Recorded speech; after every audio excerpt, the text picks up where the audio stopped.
नमस्कार, NMF news पर आप सभी को बहुत स्वागत। मैं हूं आपके साथ अभिषेक पुंडीर। जिस वक्त भारत के प्रधानमंत्री नरेंद्र मोदी अमेरिका के दौरे पर थे, इस तस्वीर के बारे में बहुत चर्चा हुई थी। इस तस्वीर को लेकर बहुत सारा कौतूहल मचा था। अलग अलग मायने इस तस्वीर के निकाले जा रहे थे। एक ये तस्वीर भी आपने देखी होगी, जब प्रधानमंत्री नरेंद्र मोदी हस्ताक्षर कर रहे थे तब डोनाल्ड ट्रंप उनकी कुर्सी को पीछे कर रहे थे। वो इन दोनों तस्वीरों ने उस दौरे पर, अमेरिकी दौरे पर प्रधानमंत्री के सबसे ज्यादा सुर्खियां बटोरी थी। लेकिन जैसे प्रधानमंत्री वापस आए, लगभग 2 दिनों के बाद अमेरिकी सरकार की तरफ से एक फरमान जारी कर दिया गया और उस फरमान में कहा गया कि भारत सरकार को जो 21 मिलियन डॉलर की आर्थिक मदद चुनावों के लिए मिलती थी, वो अब मदद नहीं मिलेगी। इस पैसे से वोटर का जो टर्नआउट है, भारत में पड़ने वाले वोटों का जो टर्नआउट है, उसे बढ़ाना और चुनाव को कैसे पारदर्शी किया जाए, लोकतांत्रिक तरीके से करवाया जाए, इसके लिए लगभग 21 मिलियन डॉलर मिलते थे। लगभग 1.82 अरब रुपए भारत की करेंसी में। लेकिन अब जो एलन मस्क हैं, उनके पास एक विभाग है जिसका नाम है डोज, और यह विभाग देख रहा है कि अमेरिका की जो खर्चे हैं, वो देश में होने वाले खर्चे हों या फिर विदेशी जो खर्चे हैं, उन पर किस तरीके से लगाम लगाई जाए, उन्हें किस तरीके से कम किया जाए। और एलन मस्क को जब से ये डिपार्टमेंट डोज का सौंपा गया है, तब से लगभग 500 बिलियन की बचत एलन मस्क कर चुके हैं। इस सूची में बहुत सारे देश शामिल हैं। लेकिन पहला सवाल तो ये कि जब मुलाकात हो गई थी, मोदी और एलन मस्क की भी मुलाकात हुई,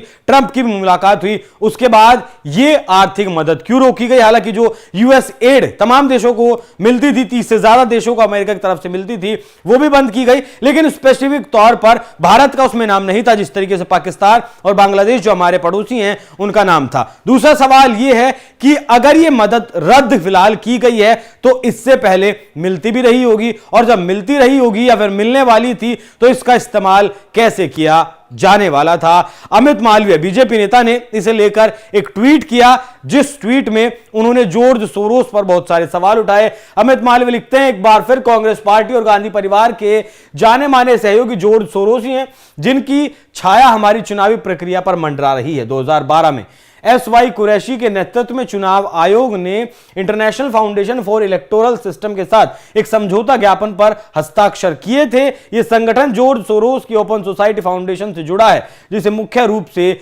यूएस एड द्वारा वित्त पोषित किया जाता है। विडंबना यह है कि भारत के चुनाव आयुक्त की नियुक्ति की पारदर्शी और समावेशी प्रक्रिया पर सवाल उठाने वालों को हमारे लोकतंत्र में पहली बार, जहां पहले अकेले प्रधानमंत्री ही निर्णय लेते थे, भारत के पूरे चुनाव आयोग को विदेशी ऑपरेटरों को सौंपने में कोई हिचकिचाहट नहीं थी। यह तेजी से साफ होता जा रहा है कि कांग्रेस के नेतृत्व वाली यूपीए ने देश के हितों के विरोधी ताकतों को भारत के संस्थानों में घुसपैठ करने में व्यवस्थित रूप से सक्षम बनाया, जो हर अवसर पर भारत को कमजोर करने की एक कोशिश किया करते थे।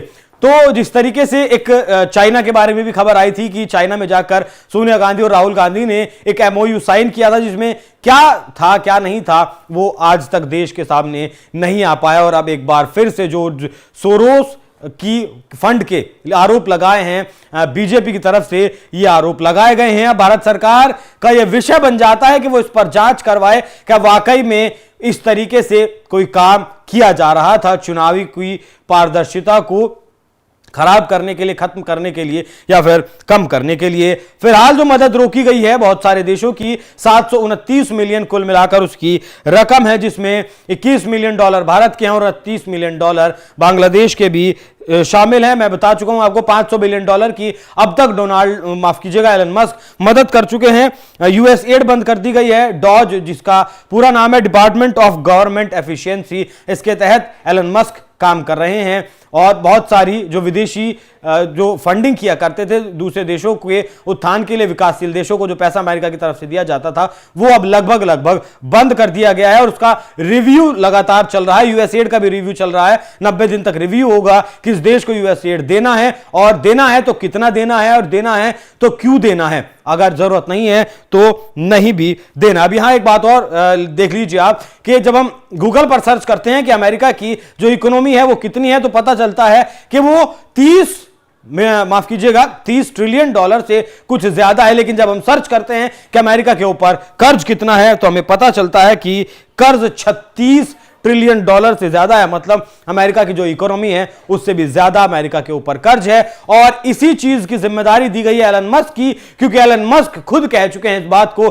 कि अगर ये मदद विदेशों को ऐसे ही दी जाती रही, दूसरे देशों को दी जाती रही, तो एक दिन वो आएगा जब सुपर पावर, फिलहाल जिसे अमेरिका को हम कहते हैं, वो दिवालिया हो जाएगा। ये एलन मस्क का बयान है। इसी वजह से जो डोज डिपार्टमेंट उन्हें दिया गया है उसके तहत अब वो देश में होने वाले खर्चे या फिर देश जो दूसरे देशों को देता है उन खर्चों में लगातार कटौती करते आ रहे हैं। लेकिन भारत में सवाल यही उठ रहे हैं कि जब मोदी ट्रंप की मुलाकात हुई थी, फिर भारत की ये मदद क्यों रोकी गई? और सिर्फ भारत ही नहीं रोकी गई, भारत की ही नहीं रोकी गई, लगभग 10 मिलियन डॉलर की मोजाम्बिक की रोकी गई, लगभग 10 million dollar Cambodia, 32 million dollar Prayag, वैश्विक तौर पर 40 मिलियन डॉलर रोक दिए गए हैं। अलग से 14 million dollar Serbia, Nepal 20 million dollar, और फिर से Nepal 19 million dollar, 1.5 million dollar Liberia, 14 million dollar Mali, और लगभग 2.5 मिलियन डॉलर दक्षिण अफ्रीका। एशिया को मिलने वाली जो पूरी मदद थी वो लगभग 47 मिलियन डॉलर और जो थी वो भी रोक दी गई है। तो अमेरिका दिवालिया ना हो, अमेरिका अपने खर्चों में कटौती करने के लिए विकासशील देशों की मदद लगातार रोक रहा है, जिसका शायद भारत पहली बार शिकार बना है, क्योंकि जो टैरिफ लगाए गए थे उनमें भी भारत का सीधे तौर पर नाम नहीं था, लेकिन इस लिस्ट में भारत का भी नाम है। इस पूरी खबर पर क्या कुछ आपकी राय कमेंट कर में जरूर बताएं। धन्यवाद।